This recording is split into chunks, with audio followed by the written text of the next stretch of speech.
Alright, so here we go. Let's go over a set of scissors here. How I go about these from start to finish, man, so you get an idea on that new flat hone you got going. Anyway, this is just a pair of Freebird. They are about 8.5 inch, 9 inches long, something like that. To the feel, they feel nice and smooth. I don't feel any inside ride line damage, and the ride is it looks pretty good. I don't see anything that looks like it would be a problem as far as the ride's concerned. But we'll go over here to our test material and see what we got. I like to start with just paper towel mix because it's going to tell me what I need to know. Right, come on. It's going to be a long video because I'm having to set up the camera in between shots here. Alright, so let's go over here on dry paper towel. Let's actually start with a brand new one. Alright, so hold on.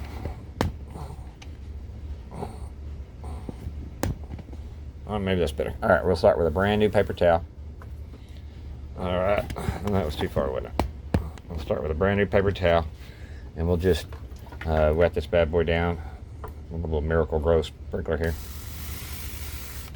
Alright, so we got wet paper towel there, dry paper towel, and we'll just get a look at this thing. Dry paper towel, effortless all the way, effortless all the way to the tips. Great. This way, yeah, not so much. You can see we made it about an inch or so, and then it hung up there. So that means there's obviously something going on here on this shear half. I don't see anything on either side that's showing up in the ride, and it feels really smooth. So let's go on back over to the table here, and we'll get this bad boy apart and get a look at it. All right. So, like I said, I don't see anything. Another thing that I'm seeing is the fall off on these. They're big scissors, so it's hard to figure out which way to get them to fall off, but they feel a little loose to me. They don't really show it in the drop off test because they're weighted pretty evenly on both sides, so it's hard to get an idea. But this thing feels to me like, actually I can see that little shiny right there if I get the light on it just right. It's got a little bit of a damaged spot right there on the inside of that ride line. Anyway, it's not very deep. It doesn't look like it's a big chunk or anything, so not going to have to be a whole lot of work done there. But anyway, it feels like it's kind of clanky or kind of loose, so I got a feeling we're going to find a broken nylon washer in here when we get this thing apart. Let's get it apart and get a look. See what we got here. Oh, that's what we got. Something going amiss here. Something has gone awry. We got 3, count them up, 3 of these spring washers in there. That means that we got something going on there with the depth of this thing. I bet the washer, nope, the washer's in great shape. Still got a nice nylon washer in it, in good shape. No dirt and gunk in there, so probably looks to me like somebody lost the umbrella washer, bell washer, whatever you want to call it, that goes in here. Underneath this click plate on this side, it should have a bell washer that holds it up, or that's going to hold one of these spring washers. Damn it. That's going to hold one of these spring washers, you know, up in tension with the bottom of that doohickey there, and it doesn't have one. So that's where our problem is coming in right there. Let me see if I got one. I think I do. Should.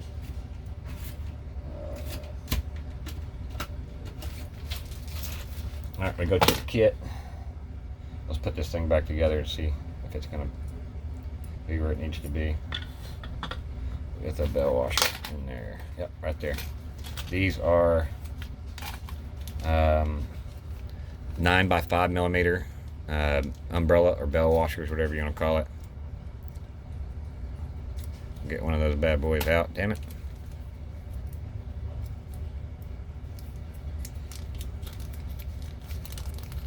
It's a little bit bigger than what it really calls for in this application, because this being a Freebird, I know the square shaft on that deal is a 4 millimeter, so this is going to be a little bit larger, but the belt or the inside hole there needs to be a little bit bigger than the square receiver on nut side of that deal, so that it can just freely move around.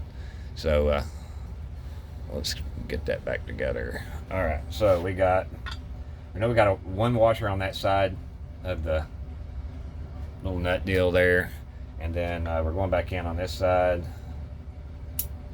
and we're gonna put our little bell washer on there. And you can see that we've got the bell washer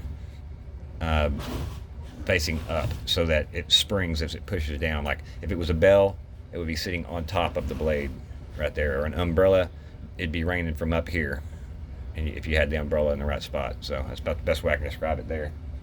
And then we'll get our, oh wait, we got to put our spring,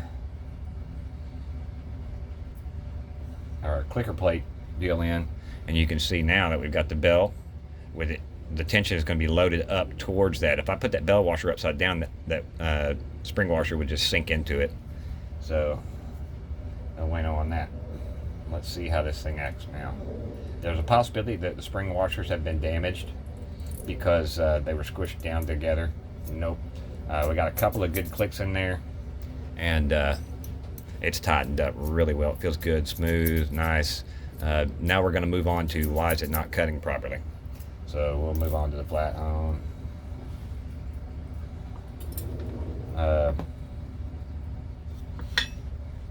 Video is going to get way too long, so I'll stop and then I'll reposition the camera and get you over there on the flat hone, and we'll go from there. I'll come back with another.